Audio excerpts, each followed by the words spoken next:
ඕනම විෂයක් හරියට ඉගෙන ගන්න කවුරුවත් කියලා දෙන්නේ නැති මෙන්න මේ ටිප්ස් 3 අදම පාවිච්චි කරන්න. අංක 1. කෙටි සටහන් වෙනුවට කෙටි ප්‍රශ්න හදන්න.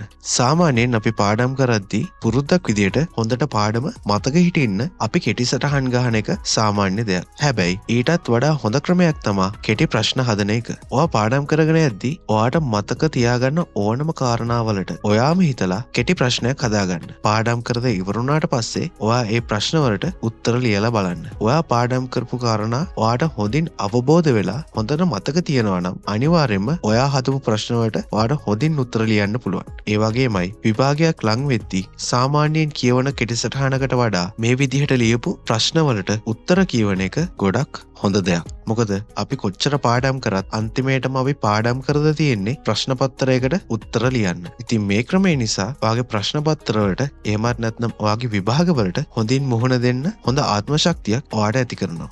අංක 2. පාඩම් කරපු පාඩම් සාරාංශ කරන්න. ඔයා දවසට යෙදිලා තියෙන පාඩම ඉවර කරලා අවසානයේ ඔයා පාඩම් කරපු දේවල් ඔයාට තේරෙන භාෂාවෙන් කොලයක් අරගෙන සාරාංශයක් විදියට ලියන්න. ඔයාගේ පාඩම් වැඩ හොඳට මතක තියාගන්න මේ ක්‍රමය ඉතාමත් වටිනවා. අංක 3. අපේ අලුත්ම YouTube වීඩියෝ එක බලන්න.